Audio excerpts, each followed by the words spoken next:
We keep talking about the future of AI like it's something we can still decide. Like there's a moment where we pause and choose how far this goes, but that moment already passed. Not because anyone forced it, but because stepping back stopped making sense.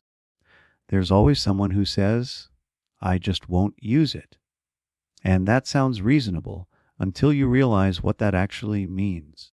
It means working slower while everyone else speeds up, competing manually in a system that's been automated, choosing principles over outcomes. And that's not a moral stance.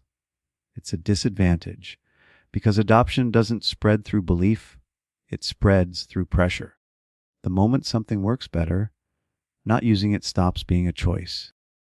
This is a modern logistics hub operating at peak capacity. Thousands of shipments move continuously, sorted and routed in fractions of a second without human hands touching a single box. In October 2025, Beyond Trucks introduced an optimization solver directly into its transportation management system. It uses AI to interpret natural language instructions from dispatchers, instantly rerouting fleets when traffic patterns or driver availability change. In the logistics industry, this integration can improve operating margins by roughly 5%. While that sounds modest, in a sector defined by razor-thin returns, 5% is the difference between growth and insolvency. Competitors who ignore these tools face a silent mathematical bankruptcy. They aren't being forced out by a technological rebellion. They are simply being outproduced by a system that never sleeps and never slows down. Once a system removes human friction and outperforms manual labor on both cost and speed, abstaining is no longer an option. This initial step toward global AI integration is completely voluntary, driven by businesses making perfectly rational choices to avoid economic death.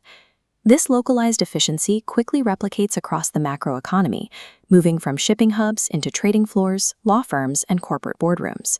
Foundation models, large-scale AI systems capable of performing a wide variety of tasks, are commoditizing so fast that industry leaders catch up to each other every few months. This has triggered a winner-take-most sprint to embed intelligence into every layer of the software industry. The new enterprise standard is the AI Agent, an autonomous system designed to eliminate human friction by executing complex, multi-step workflows across an organization's database. The stakes escalate even further at the federal level. OpenAI's deal with the Pentagon embeds these same models directly into classified defense environments, placing them at the center of national security infrastructure. The military logic for this adoption is absolute. A modern defense apparatus cannot afford to process intelligence or analyze satellite imagery slower than its adversaries. At this scale, AI integration is no longer a commercial advantage. It is a mandatory requirement for maintaining national sovereignty. This software depends on a massive physical foundation of specialized compute processors.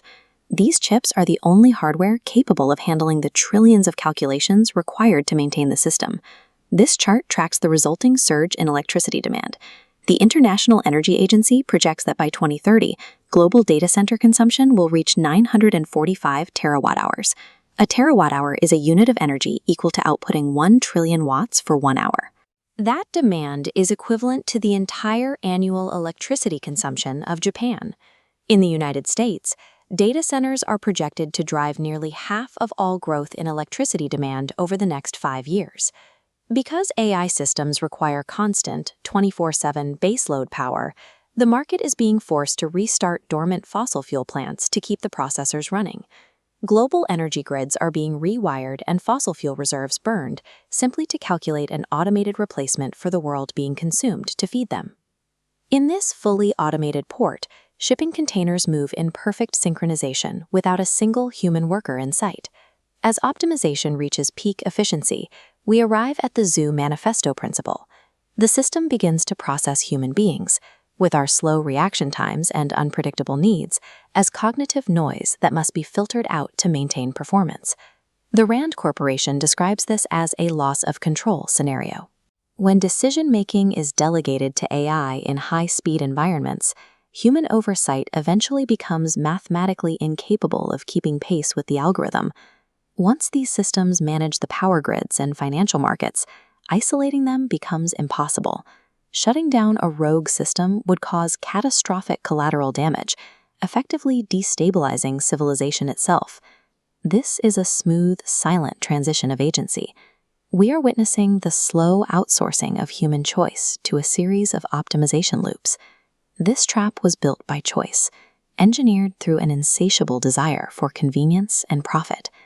The final transition occurs when society realizes it no longer wants to turn the machines off.